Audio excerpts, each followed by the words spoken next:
Hello students, welcome back. In this lecture, our goal is to pull together everything we've learned in the previous two lectures. We will see how the party analogy and the partial pressure of oxygen come together to explain the binding of oxygen to hemoglobin. The first thing that we're going to do in this lecture is we're going to represent hemoglobin. Hemoglobin has several components. Hemoglobin is made of 4 protein subunits, so we'll have to represent that protein subunit. Hemoglobin has a component on it which binds to iron, and so we'll have to show that component and the iron, and hemoglobin binds to oxygen. And so now we're going to draw those 4 components.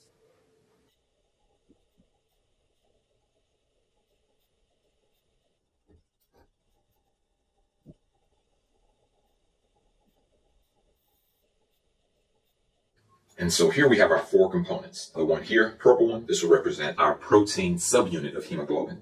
The orange structure here will represent iron. The blue structure here will represent the ring that binds to the iron, that holds the iron. And of course the balloon here with the O2 represents the oxygen. Let's label these 4 components.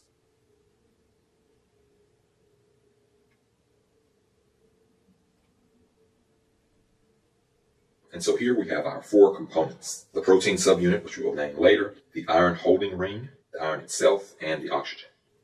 And so the iron holding ring actually holds the iron in place. So here we're going to have the iron here, and now the oxygen is going to actually bind to the iron itself. This is how oxygen binds to the hemoglobin, or really to the protein subunit of hemoglobin. So we have our protein subunit, our iron, the iron holding ring, and oxygen. Let's go ahead and give the actual name of the protein subunit and the iron holding ring. The protein subunit is called globin, so let's put that here.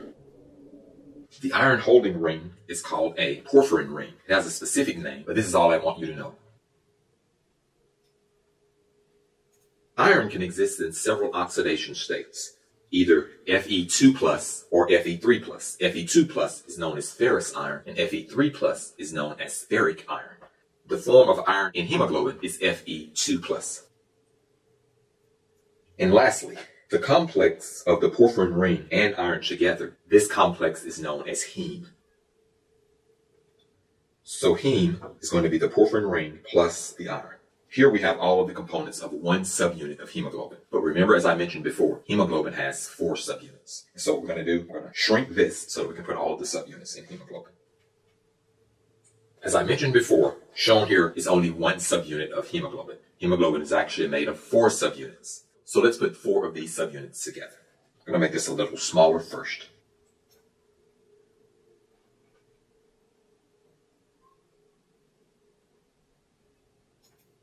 Shown here is hemoglobin with its 4 subunits. Because hemoglobin has 4 subunits, it's called a tetramer. We're going to make these larger here.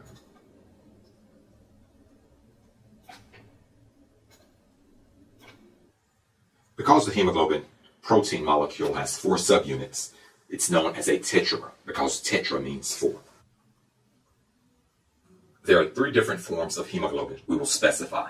The main form is adult hemoglobin. In adult hemoglobin, there are 2 alpha chains, or 2 alpha subunits, and 2 beta subunits.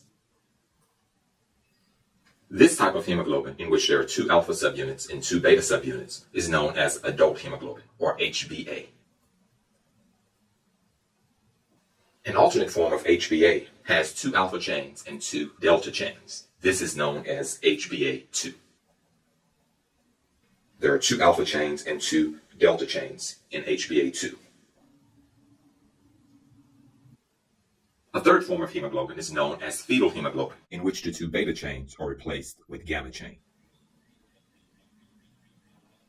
And so these are our 3 forms of hemoglobin. One other thing I want to mention here is that in hemoglobin, the 4 subunits are not identical. If they were identical, hemoglobin would be a homotetramer. However, since they're different, it is a heterotetramer. And so let's summarize the information that we have about hemoglobin. First, let's discuss the subunit. Here we have an individual protein subunit of hemoglobin. This protein subunit is globin. Always associated with the globin subunit is a ring which holds the iron in place. That ring is known as a porphyrin ring, and in the center of that ring, you're going to have an iron cation, Fe2+, ferrous iron. It is the ferrous iron which binds to the oxygen. The complex of the porphyrin ring and the ferrous iron is called heme. We have a heme component and we have a globin component. And these components come together to make hemoglobin or hemoglobin. The full hemoglobin protein molecule is made up of 4 of these subunits. 2 of them are alpha subunits and 2 are beta subunits. For that reason, hemoglobin is known as a heterotetramer. Hetero because the 4 subunits are not identical, and tetramer because there are 4 subunits. The main form of hemoglobin is known as adult hemoglobin, or HbA, and it is made of 2 alpha subunits and 2 beta subunits. An alternate form of hemoglobin, which comprises about 2.5% of the hemoglobin in adults, is HbA2, which is made of 2 alpha subunits and 2 delta subunits. And the third form of hemoglobin is known as fetal hemoglobin. As the name implies, this is found in the fetus. It is known as HbF, and it has 2 alpha subunits and 2 gamma subunits. And so this is all we're going to say for now about hemoglobin. In the next lecture, we'll see how hemoglobin starts from a completely deoxygenated state and becomes fully oxygenated, as we see here. So that concludes this lecture. I hope that you've learned a lot.